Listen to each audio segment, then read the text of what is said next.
Hello, good day. Good day sa inyong lahat. This is part 2 of our discussion on the theory of Carl Jung's Analytical Psychology. Basically, ang naging focus natin in part 1, yung mga pinagkaiba ng theory ni Sigmund Freud kay Carl Jung. We saw in that episode na marami silang pagkakaiba, although meron din silang mga pagkakapareho. For today, we are going to leave comparing Carl Jung and Sigmund Freud. Magfo-focus tayo ngayon sa idea basically on Carl Jung in relation to a very popular test na tinatawag nating MBTI. So pag-usapan natin ano ang koneksyon ng MBTI sa theory ni Carl Jung. MBTI stands for Myers-Briggs Type Indicator, one of the most popular personality test there is. Halos universally, ang MBTI talaga ay ginagamit yan para mabasa natin ang ugali ng tao. Now, the first thing you need to remember about MBTI, hindi si Carl Jung ang may gawa nito. Although, the authors of MBTI are supporters of Carl Jung. Talagang nagustuhan nila yung mga konsepto ng analytical psychology ni Carl Jung that they decided to make a test, a personality test based on Carl Jung's theory. Doon na ngayon pinanganak yung MBTI. Now, basically, MBTI believes that our personality consists of 4 components. 4 na components yan. Okay, it's about how you relate with others. That's the first component of personality according to MBTI model inspired by Carl Jung. In terms of how you relate, pwede kang letter I or letter E, introvert or extrovert. How you define truth, you can be sensing or intuitive, letter S or letter N. How you make decisions in life, you can be a thinking or a feeling person. Or how you structure your life, you can be judging or perceiving. So those are the 4 components of personality according to MBTI. So kapag kumuha ka ng MBTI personality test, titignan ng MBTI kung alin ka doon sa bawat isang component na yon. Okay, so going back, titignan ng MBTI if you are more of an I or E, are you more of an S or N, more of T or F, more of J or letter P. That's what MBTI does. Let's talk about the first component of the personality, how you relate with others. According to MBTI, you can either be an extrovert or introvert. Kapag extrovert ka, letter E, you get energy from other people. Ibig sabihin, mas nagiging malakas ka, mas nagiging motivated ka to do things when there is the presence of other people. You get bored doing things alone. You are a very talkative person. Talking to people energizes you. Listening to people's stories give you energy because again, doon ka kumukuha ng lakas from the presence, from interaction with other people. Yung mga introverts naman, the energy or the source of their energy comes from the self, within. Kaya siya tinawag na introvert, sa loob. You like to do things alone. Gusto mo nag-iisip-isip ka ng mga bagay-bagay. Nag-iisip ka ng mga theories of psychology. You would like to go to secluded places and think or just enjoy the company of yourself. Now, lilinawin ko lang na yung mga introvert, hindi ibig sabihin nito antisocial. Those are 2 different things. Hindi tama sabihin na ang mga taong introvert takot sa tao or ayaw sa tao. Ibig sabihin lang ng mga introvert is yung energy nila sa loob nila kinukuha. Hindi ibig sabihin ayaw nila sa tao. Hindi ibig sabihin antisocial sila. It's just that the energy that they get comes from inside. Pero okay lang sila sa ibang tao. Nakakamiss din sila ng ibang tao. May mga times gusto rin ng kausap ng mga introverts. Okay, so iba ang pagiging introvert sa pagiging antisocial, no? Huwag nating binibigyan ng mga negative labels na yung mga introverts, lalong-lalo na tawagin silang killjoy.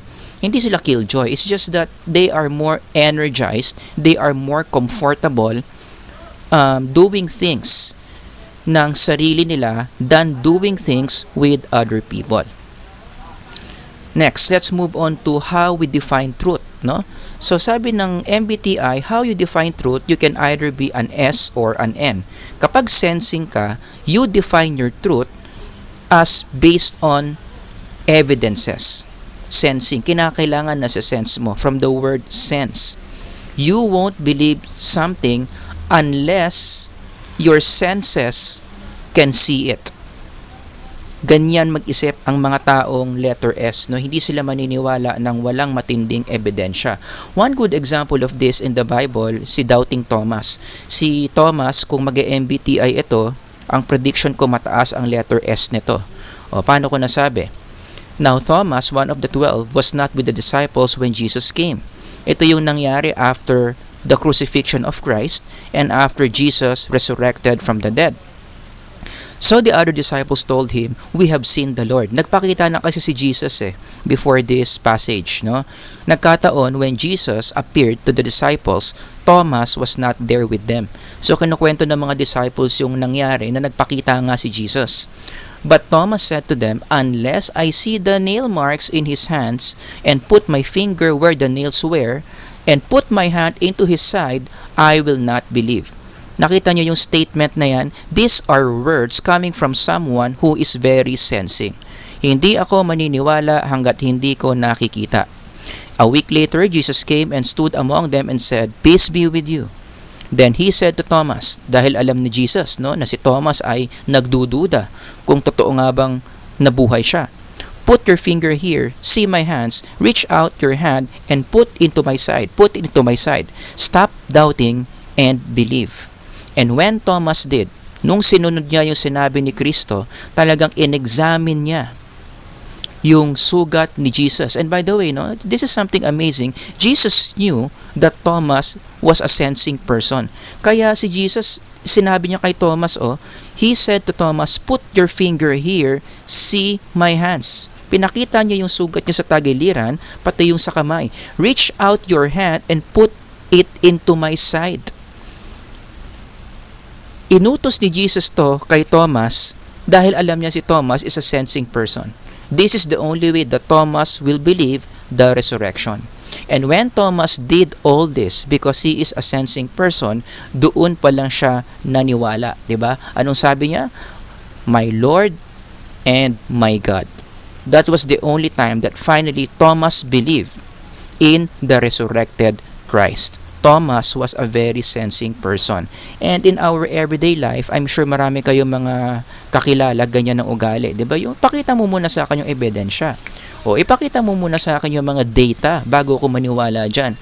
Hindi naman masama yun, lalong-lalo na if you are working in certain fields. Like, lawyer ka, halimbawa. Hindi dapat na gagawa ka ng statement nang wala kang ebidensya. Hindi ka pwedeng magpakulong ng isang tao na wala ka namang pinangahawakan na ebidensya. So, kapag lawyer ka, most likely talaga mapipilitan kang maging sensing Or let's say you're a scientist, you're a psychologist, you do research. Hindi pwedeng gagawa ka ng mga statements without being backed up by data. So, there are certain jobs in this world that will really force you to be a sensing person. Or, sadyang may mga tao talaga na by nature ang kanilang ugali napaka-sensing. Kinakailangan talaga nila ng ebidensya para maniwala sila sa isang katotohanan. Okay, punta naman tayo doon sa, ayun sila, no? "I won't believe it if I don't see it." Ganyan sila. Going back sa letter N, intuitive. Kabaliktaran ng S is intuitive. Ito yung mga tao na dinidefine nila yung truth, yung katotohanan using their gut feel or their vibes. Hindi necessary yung data sa kanila, hindi necessary yung ebidensya sa kanila to believe that something is true. Basta alam ko, nararamdaman kong alam ko, ramdam na ramdam ko na nagsasabi siya ng totoo, that is enough for them to believe that something is true or someone is telling the truth. Madalas pinapairal ito sa mga romance, di ba? Sa mga love life. Merong ginawang kanta yung Savage Garden entitled, "I Knew I Loved You." Title pa lang alam mo nang it's a song about one's intuition. Sabi doon sa isang linya ng kanta, maybe it's intuition. Some things you just don't question. Like in your eyes, I see my future in an instant and there it goes. I think I've found my best friend. Wala pa naman silang interaction dyan eh. Hindi pa naman sila lumalabas. Hindi pa sila nagde-date. Baka nga hindi pa sila nag-uusap niyan. Baka nagkatinginan pa lang sila niyan. But since this person is very intuitive, binabase niya yung katotohanan sa gut feel niya. Feeling ko siya na. Feeling ko siya na talaga yung aking soulmate. Ganyan mag-isip yung mga taong intuitive. They don't need data to believe on certain things. Ibang-iba yan sa mga sensing na tao. Kaya alam nyo, litaw na litaw ang pagkakaiba ng sensing sa intuitive when it comes to romantic relationships eh. Halimbawa, yung partner mo, yung girlfriend or boyfriend mo, sensing. Paano malalaman na, paano mo mapaparamdam sa partner mo na mahal mo siya? Again, depende. Kung ang partner mo sensing, paano mo mapaparamdam sa kanya na mahal mo siya? Evidences, concrete evidences. Makakakita dapat siya ng mga ebidensya, ng mga proofs, ng mga efforts mo na klarong-klaro to make her believe na talagang mahal mo siya. Pero ang mga partners na intuitive, hindi ganon kalaki ang demand for efforts or evidences or proofs. Nakabase yung kanilang paniniwala sa spark ng relationship.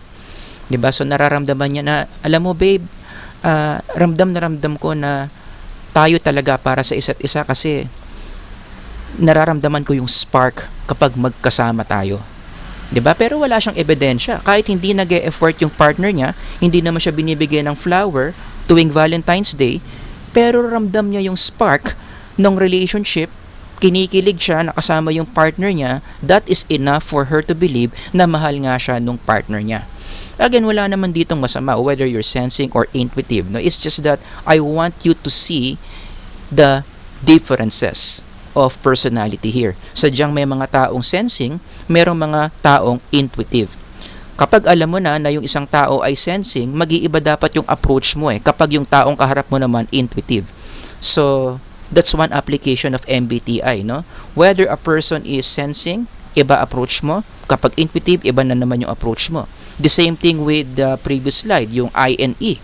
Iba dapat ang approach mo sa mga taong I, iba rin ang approach mo sa mga taong E. And the same thing with the two other components of personality na pag-uusapan natin, no? Let's go to the third one. How you make decisions in life, you can either be a T or an F. Thinking and feeling. So, yung third component, may kinalaman na ito sa pag-decide, sa paggawa ng mga desisyon.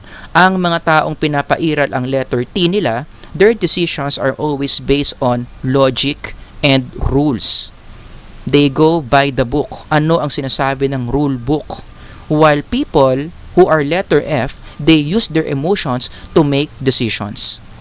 'Di ba? Pinapairal nila yung pagki-care sa iba. Pinapairal nila yung kanilang pakiramdam in making decisions. Kaya dito pa lang, masisense mo na talagang ibang-iba mag-isip, ibang-iba makipag-interact sa mga tao, ang isang taong thinking versus sa isang taong feeling. Halimbawa, I think this is a good example, no, in the context of schools. May isang estudyante bumagsak. Yung estudyante na yon, based on my experience, talaga naman pagbagsak yan, makikipag-negotiate yan, no? Oo, makikiusap na kung pwede ba ipasa siya. So, ang teacher ba, ipapasa ba ang isang estudyante na nakikiusap na ipasa siya? Answer, depende kung yung teacher is thinking or feeling. If your teacher is thinking, nakikiusap ka na ipasa ka, ang takbo ng utak niyan, titignan niya yung mga evidence, titignan niya yung mga data if you deserve to pass. So, she opens up her class record, nakita niya ang dami mong hindi sinubmit, nakita niya na puro bagsak ang quizzes mo, nakita niya na yung final exam mo, hindi rin ganun kataasan. Based on that data, logic will tell you na hindi umabot ang grade mo sa passing mark, therefore, you deserve to fail. Yun lang yung basihan niya. Walang puwang sa kanya yung feeling. Walang puwang sa kanya yung reason mo bakit ka bumagsak. Ibang-iba yan sa isang teacher na feeling. Yung teacher na feeling, posible na hindi niya pansinin yung data. Posible na hindi niya pansinin yung mga non-submission of the students. Dahil nakafocus siya sa kanyang nararamdaman when the student was talking to her. So yung teacher na feeling, tatanungin yung estudyante, bakit ka ba kasi bumagsak? Ano bang naging problema? And then the student opens up her life. Kasi po, single parent ako. Kasi po, talagang hirap na hirap po ako i-juggle yung trabaho at ang pag-aaral. Tapos during the finals week, nagkasakit po yung anak ko. And then the next week, ako naman po nagkasakit. Kaya hindi ko na po naasikaso yung mga academic requirements. And while the teacher is hearing all this, naluluha-luha na kasi nga, feeling ang umiiral sa kanya. Ang ending, ipapasa na lang niya yung estudyante. Siguro, magre-require na lang ng special project, no? Para ipasa yung estudyante. But that's how people who are letter F make decisions. They base it on their feelings. Another example of this would be, hindi ko lang nailagay sa slide, no? Makinig na lang siguro kayo sa akin, yung kapag nagsha-shopping. Iba mag-shopping ang isang taong letter T versus letter F. Ang taong letter T, kapag nag-shopping yan, nagsuswot analysis muna yan bago bumili ng isang bagay. Halimbawa, long sleeves or t-shirt. Bago niya bilhin yung long sleeves na yon, magsuswot analysis muna. Strengths, weaknesses, opportunity, and threat. Karapat dapat ba na bilhin ko yung long sleeve na ito? Ganun siya katagal mag-isip bago bumili ng isang bagay. Ang isang taong letter F sa pagdating sa shopping, walang isip-isip. Basta na-feel niyang gusto niyang bilhin, na-feel niya na happy siya kapag bibili niya yon, bibili niya yon. Kaya naman ako, ang prediction ko, mas madaling makaipon kapag ang tao is letter T kumpara kung letter F.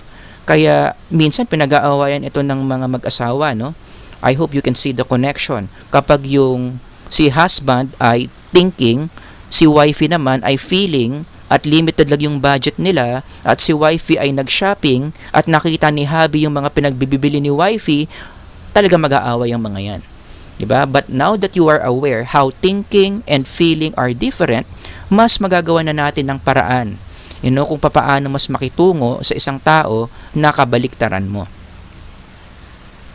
Let's move on to the fourth component of personality called lifestyle, how we generally organize our life. Sabi ng MBTI, yung mga letter J, ito yung mga tao na ang buhay very structured, very predictable. For them, deadlines are important.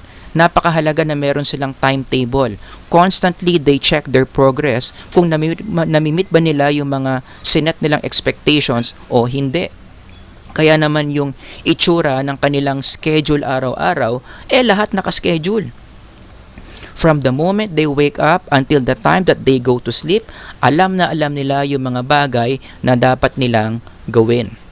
In our everyday language, ito yung tinatawag nating mga OC, mga obsessively compulsive, no?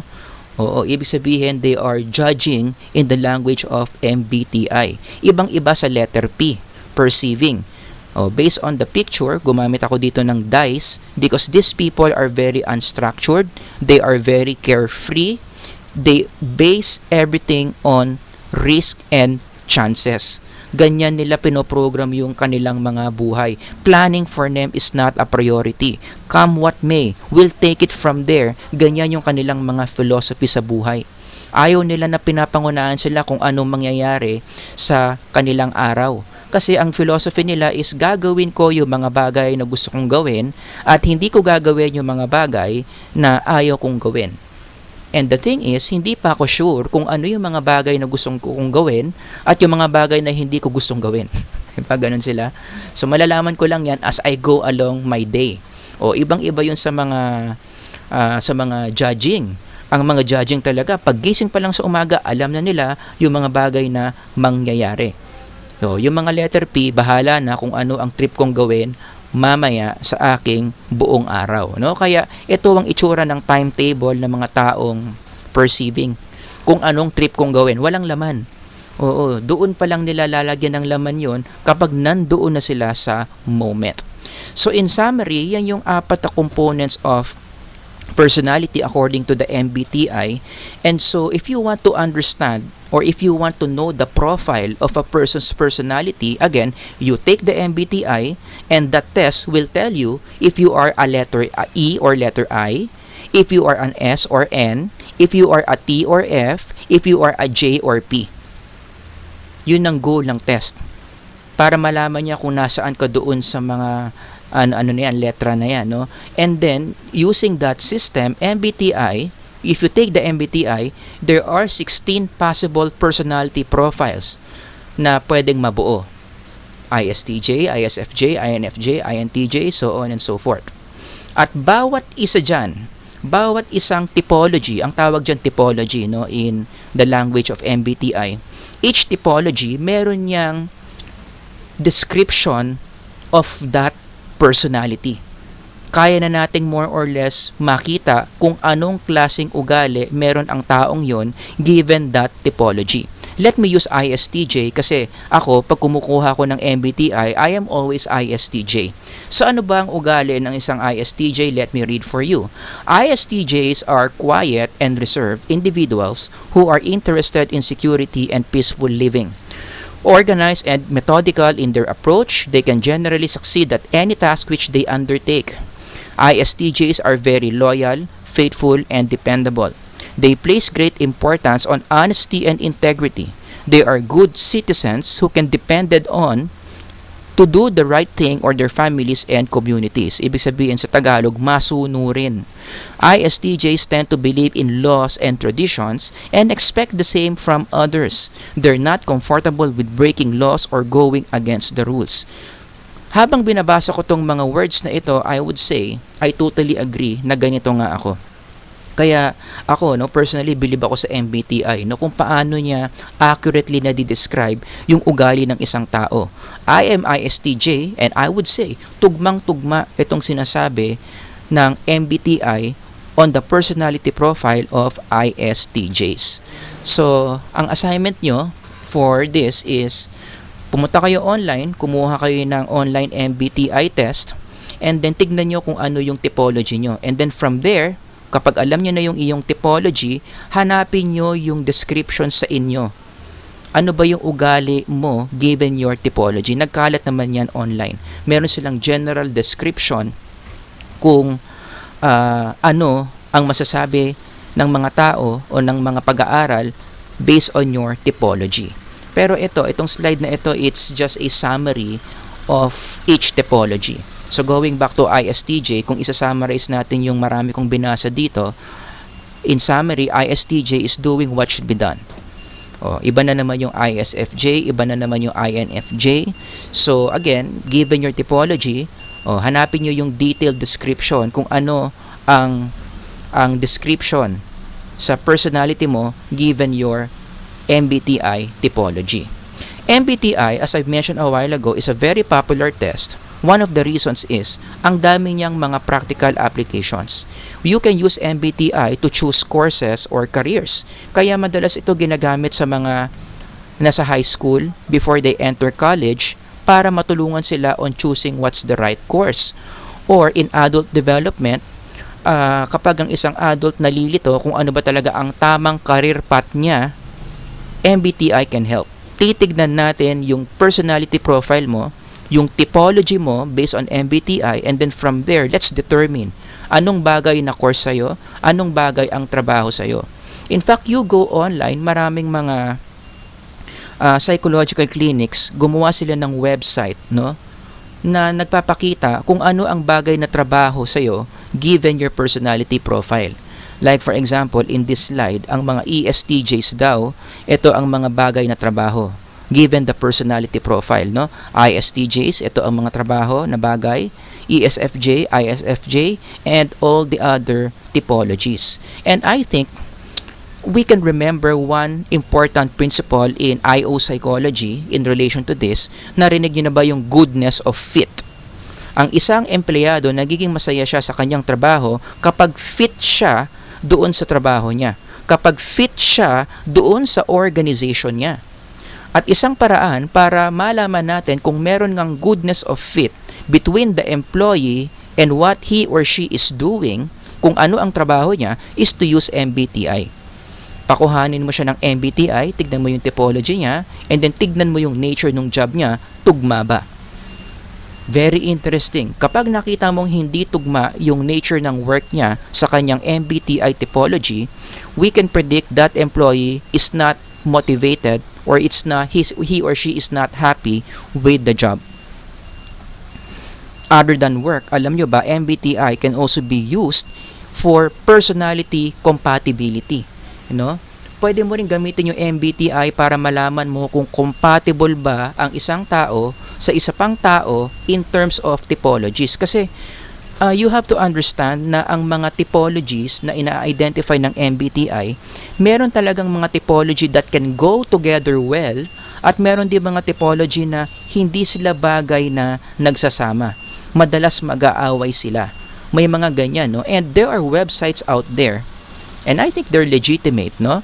That shows kung ano yung mga typologies that go with each other and typologies that are not compatible with each other. Like for example, in this diagram, lakihan ko lang, no? In this diagram, ang INFP daw ay kasundong-kasundo ang isang tao na INFP rin, ENFP, INFJ. Kapag pula ang nakita mo, ibig sabihin, nakalagay dito, think this one through. Ibig sabihin, hindi kayo tugma ng personality. Marami kayo mga disagreements that you need to expect. And I think having this kind of table, or applying this kind of idea, malaking tulong ito for marriage counseling, especially kapag bago ikasal yung dalawang tao. Dapat malaman muna nila if they are compatible personality-wise sa isa't isa according to the standards of MBTI. Sir, paano kung halimbawa merong ikakasal tapos color red ang lumabas sa kanila? Well, in the first place, ang unang thought ko dyan, sa tingin ko hindi sila magtatagal ng ganun, hindi magyayaya ng kasal yung isa't isa kung in the first place color red na sila.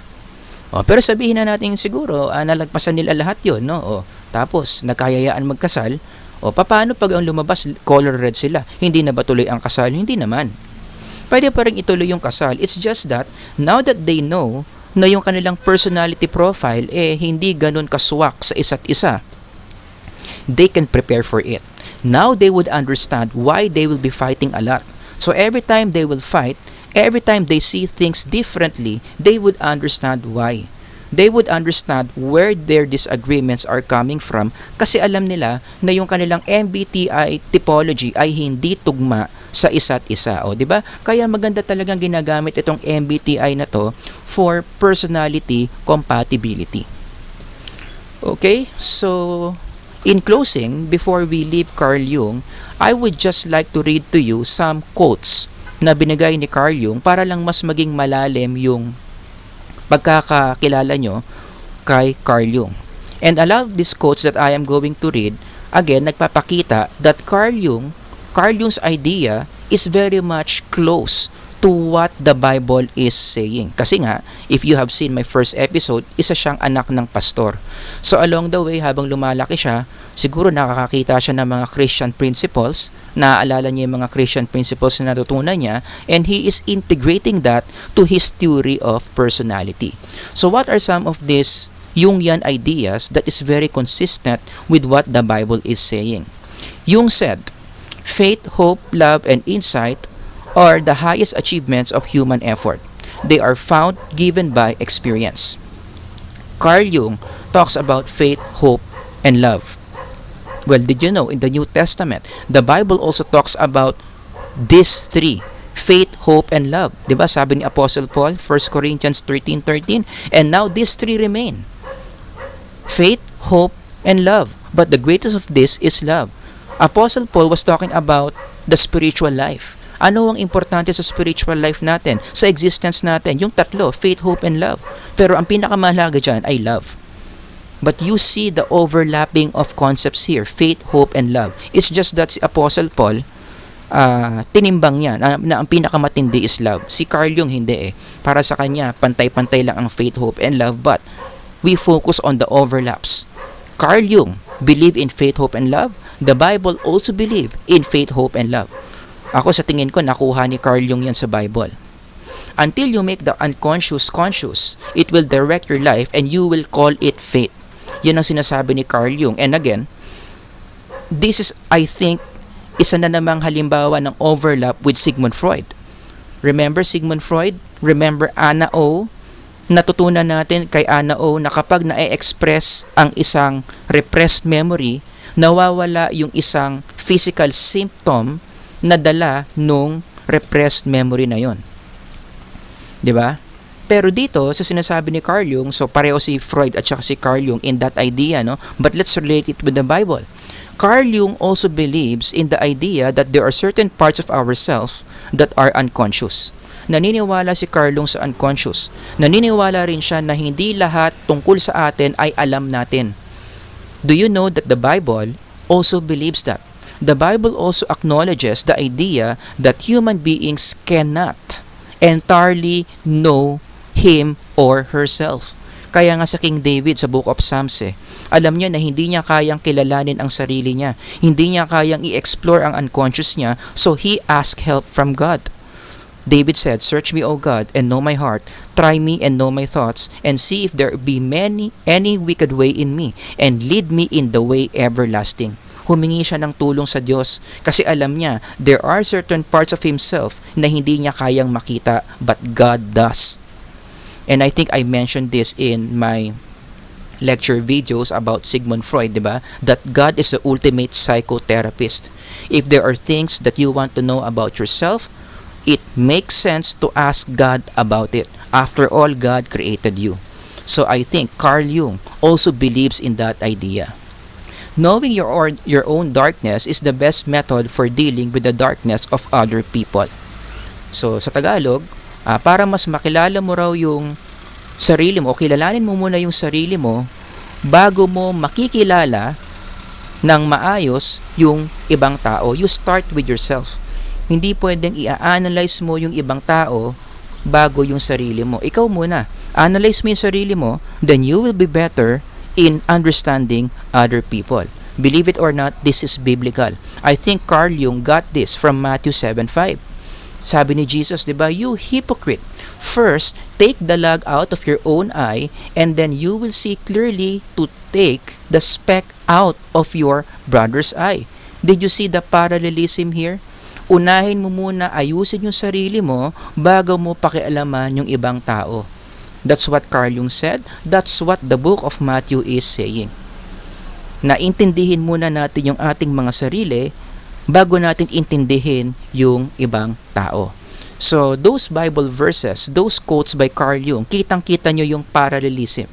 Jungian idea and biblical ideas, they support each other, they complement each other, na ibang-iba nga kay Sigmund Freud.